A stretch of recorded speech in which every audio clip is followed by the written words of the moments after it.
গোটা রাজ্যের সাথে সাথে জেলাতেও শিল্পায়ন করার দাবিতে আজ বামপন্থী যুব সংগঠন ডেমোক্রেটিক ইউথ ফেডারেশন অফ ইন্ডিয়ার পক্ষ থেকে আজ রানীগঞ্জের বলপুর পেপার মিল থেকে এক র্যালি বের করা হয়। এই পদযাত্রা রানীগঞ্জের পৌরসভা এলাকায় এনএসবি রোড, শিশু বাগান মোড় হয়ে শিয়ারশোল রাজবাড়ির কাছে প্রায় 15 মিনিটের জন্য রোড জাম করা হয়। এখানে ডেমোক্রেটিক ইউথ ফেডারেশন অফ ইন্ডিয়ার ধ্রুবজ্যোতি সাহা বলেন, 2009 সালে তৎকালীন মুখ্যমন্ত্রী প্রয়াত বুদ্ধদেব ভট্টাচার্য পেপার মিল খুলেছিলেন, কিন্তু এই পেপার মিল আবার বন্ধ হয়ে গেছে। তিনি বলেন, তৃণমূলের শাসনকালে এখানে কোনো নতুন কারখানা হয়নি, যে কারখানাগুলি ছিল সেগুলিও বন্ধ হয়ে গিয়েছে। কিন্তু বামপন্থীরা গোটা রাজ্যের সাথে সাথে এই এলাকাতেও কারখানা খোলার জন্য অঙ্গীকারবদ্ধ। 17 জানুয়ারি বক্রেশ্বর তাপবিদ্যুৎ কেন্দ্র থেকে বামপন্থীরা এই আন্দোলন শুরু করেছে এবং এই আন্দোলন চলবে যতক্ষণ না শিল্পায়ন শুরু হচ্ছে। তিনি বলেন, বামপন্থীদের দাবি হলো কারখানার জমিতে কারখানাই বানাতে হবে এবং এমন পরিবেশ তৈরি করতে হবে যাতে যুবকদের কর্মসংস্থান হয়।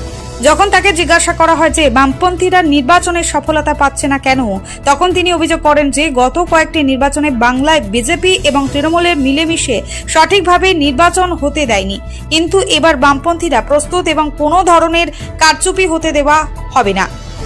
Bureau report, son of Bengal, বাংলার খবর। পশ্চিমবঙ্গ রাজ্য কমিটি আমরা ঘোষণা করেছি, শিল্প চাই, কাজ চাই, বাম পথে বাংলা চাই। 17 জানুয়ারি বক্রেশ্বর তাপবিদ্যুৎ কেন্দ্রের 6 নম্বর ইউনিট খোলার দাবি নিয়ে আমরা এই প্রোগ্রাম শুরু করেছি। আমাদের এই প্রোগ্রামের মূল উদ্দেশ্য, বন্ধ কারখানার গেট খুলতে হবে, নতুন কারখানা তৈরি করতে হবে, শিল্পের জন্য অধিকৃত জমিতে কর্মমুখী শিল্প তৈরি করতে হবে। কারণ পশ্চিমবাংলার মাটিতে শাসক দল তৃণমূল এবং বিজেপি একদিকে যেমন সন্ত্রাস আর একদিকে লুট করছে, ধর্মের ভিত্তিতে রাজনীতি করতে চাইছে, অন্যদিকে দাঁড়িয়ে একটার পর একটা স্কুল বন্ধ করছে, কলেজ বন্ধ করছে, অন্যদিকে দাঁড়িয়ে একটার পর একটা শিল্প কেন্দ্রগুলোকে বন্ধ করে দিচ্ছে। শিল্পপতিরা বাংলা ছেড়ে অন্য রাজ্যে চলে যাচ্ছে। একটা সময় দেখলেন সিঙ্গুরের সম্ভাবনা যখন শুরু হবে তার কয়েকদিন আগে মমতা বন্দ্যোপাধ্যায় নিজে অভিনয় করে গেটের সামনে অবস্থান করে দুর্গাপুর হাইওয়ে অবরোধ করে বন্ধ করে দিয়েছিলেন সেদিন সিঙ্গুরের কারখানা। আর ওনাকে সমর্থন করতে চেয়েছিলেন রাজনাথ সিং, বিজেপির নেতা। কয়েকদিন আগে দেশের প্রধানমন্ত্রী এসে বলছে সিঙ্গুরে আবার কারখানা খুলবো।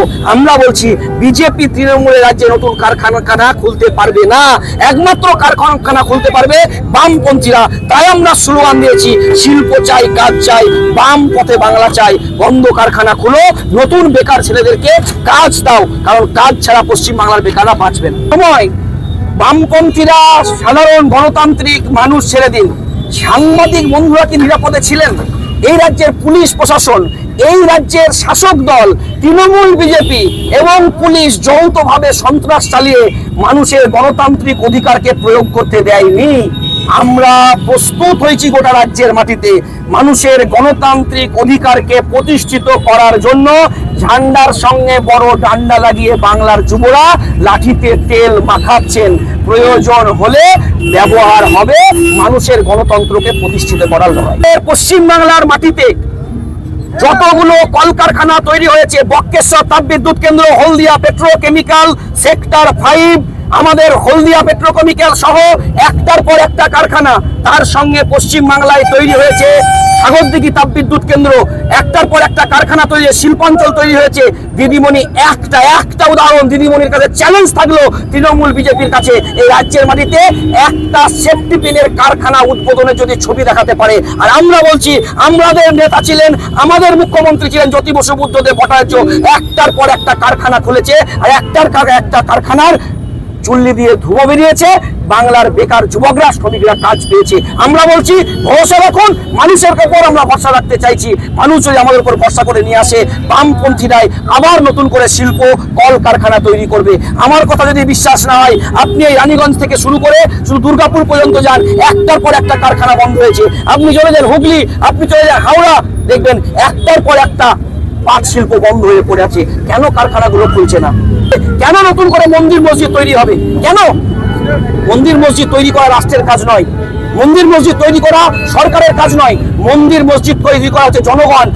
পশ্চিমবাংলায় এই স্বাধীনতার আগে, ভারতবর্ষের মাটিতে স্বাধীনতার আগেও মন্দির ছিল, মসজিদ ছিল, কিন্তু বাংলার মাটিতে সাধারণ মানুষ, ভারতবর্ষের জনগণ নিজের টাকা দিয়ে তারা মন্দির মসজিদ তৈরি করত। রাষ্ট্রের কাজ স্কুল তৈরি করা, কলেজ তৈরি করা আর শিল্প তৈরি করা।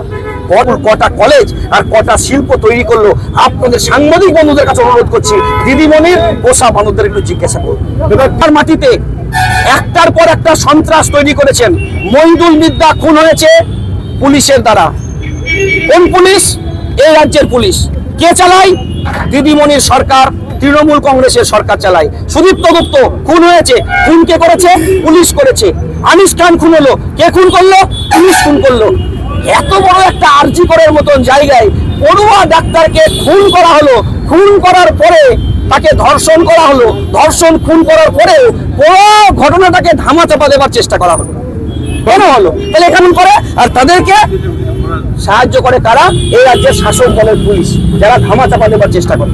পশ্চিম বাংলার মাটিতে দাঁড়িয়ে এবং ভারতবর্ষের মাটিতে যখন বামপন্থীরা 61টা এমপি দিয়ে ইউপিএ সরকারের সময় কি বলেছিল যে 100 দিনের কাজকে চালু করতে হবে।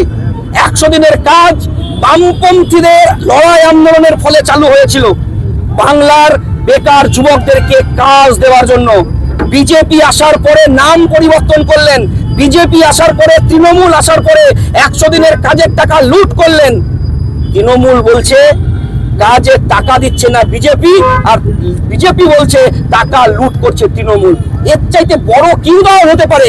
ভারতবর্ষের মাটিতে বামপন্থীরা একমাত্র ইতিহাস তৈরি করেছিল 100 দিনের কাজের গ্যারেন্টি তৈরি করে। এবং এটাও বলছি, পশ্চিম বাংলার মাটিতে 100 দিনের কাজ, ভারতবর্ষের মাটিতে যে 100 দিনের কাজ শুরু হয়েছিল, একটার পর একটা কারখানা তৈরি হয়েছিল, বাংলার বেকাররা কাজ পেয়েছিল। আর আজকে যেই পশ্চিম বাংলায় বামপন্থী ফ্রন্ট সরকার চলে গেল, প্রতিদিন পরিযায়ী শ্রমিকের সংখ্যা বৃদ্ধি পেল। কেন?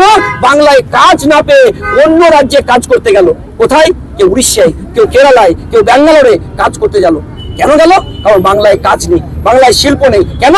বাংলায় এসএসসি পরীক্ষা হচ্ছে না, টেট পরীক্ষা হচ্ছে না। প্রতিদিন বাংলার বেকার যুবকদেরকে কোথায় দাঁড় করাবেন? পার্টি হাতে মন্দির মসজিদের গেটের সামনে বেকার যুবকদেরকে কারখানার গেটের সামনে দাঁড় করাবেন, স্কুল কলেজের গেটের সামনে দাঁড় করাবেন। কেউ ছাত্র হয়ে দাঁড়াবে, কেউ বা শিক্ষক হয়ে দাঁড়াবে। এটাই তো বাংলা ছিল, আর এই বাংলাই তো চাই। একদিকে যেমন তাপবিদ্যুৎ কেন্দ্র তৈরি হয়েছিল, পাট শিল্প তৈরি হয়েছিল, ছোট বড় ক্ষুদ্র কুটির শিল্প তৈরি হয়েছিল, আবার অন্যদিকে দাঁড়িয়ে এই বাংলার মাটিতে সেক্টর 5 তৈরি করেছিল একমাত্র বামপন্থীরা। তখন মুখ্যমন্ত্রী ছিলেন বুদ্ধদেব ভট্টাচার্য, গৌতম দেব। সেই সময় উদ্যোগ নিয়ে সরলেকে সেক্টর 5 তৈরি হয়েছিল। দিদিমণি আসার পরে কেন সেক্টর 6 তৈরি করতে পারলেন না? কেন নতুন করে বাংলার ছেলেদেরকে ইঞ্জিনিয়ার পাস করার পরে অন্য রাজ্যে ব্যাঙ্গালোরে গিয়ে কাজ করতে হবে? আমরা বলছি হ্যাঁ, বামপন্থীদেরকে ফিরিয়ে নিয়ে আসুন। সেক্টর 5 হয়েছিল, সেক্টর 6 হবে। পশ্চিমবাংলায় একটার পর একটা শিল্প হবে। মনে রাখবেন, তখন বুদ্ধদেব ভট্টাচার্য রাজ্যের মুখ্যমন্ত্রী। দার্জিলিং এর মাটিতে দার্জিলিং এর মেয়র ছিলেন অশোক ভট্টাচার্য। আইটি পার্ক তৈরি করব বলে ওখানে জমি অধিগ্রহণ করা হয়েছিল। সেই জমিতে সরকার চলে যাবার পরে আইটি পার্ক হলো না। কয়েকদিন আগে মুখ্যমন্ত্রী কি ঘোষণা করলেন? ওখানে মহাকাল মন্দির হবে। সে একই কথা, সরকারের কাজ, রাষ্ট্রের কাজ মন্দির মসজিদ তৈরি করা নয়। আমরা মন্দির মসজিদ তৈরি করুক, মানুষ তৈরি করুক, কিন্তু বাংলার বেকার যুবকদেরকে কারখানা তৈরি করতে হবে, আইটি পার্ক তৈরি করতে হবে। আইটি পার্ক ছাড়া হবে না। অভিযান আছে মাদার ডেয়ারি কারখানায় প্রতিদিন 360 থেকে 370 কুইন্টাল দুধ প্রতিদিন আমদানি রপ্তানি হতো। সেই কারখানায় আজকে যাবেন, মোটের উপরে তৃণমূলের আমলে 60 থেকে 70 কুইন্টাল ধান এই উৎপন্ন হচ্ছে। দুধ কারখানা বন্ধ। আমরা অভিযান করছি। আমরা মনে রাখবেন, বাংলার মাটিতে কারখানা বামপন্থীরা তৈরি করেছিল, বাংলার মাটিতে আবার কারখানা তৈরি করবে বামপন্থীরা। বামপন্থা ছাড়া বিকল্প কোনো রাস্তা নেই। ভারতবর্ষের মাটিতে, পশ্চিম বাংলার মাটিতে বামপন্থার পুনর্জাগরণ ছাড়া বাংলার যুবকরা বাঁচবে না। আমরা বলছি বামপন্থীদেরকে ফিরিয়ে নিয়ে আসুন। কলকারখানা হবে, কাজ হবে, শিল্প হবে, স্কুল হবে, কলেজ হবে, প্রতি বছর এসএসসি পরীক্ষা হবে, প্রতি বছর ডাক্তার নিয়োগ হবে। মনে রাখবেন, স্বাস্থ্য ব্যবস্থা ভেঙে পড়ছে। আজকে 4 বছর হয়ে গেল এমবিবিএস পাস করার পরে ডাক্তার নিয়োগ হচ্ছে না। এমনকি যে স্বাস্থ্যের উপর ভরসা করে আমরা বেঁচে থাকি, তো খোঁজ নিয়ে দেখবেন 2 বছর হয়ে গেল ডাক্তারদের শিক্ষক নিয়োগ হচ্ছে না, কোথায় যাচ্ছে রাজ্যটা একটু প্রশ্ন করবেন। জ্যোতি শাহ, ডিওয়াইএফআই রাজ্য সম্পাদক। সন অফ বেঙ্গল বাংলার খবর, আপনাদের সাথে আপনাদের পাশে আমরা সর্বদাই রয়েছি। সঙ্গে থাকুন, দেখতে থাকুন সন অফ বেঙ্গল বাংলার খবর।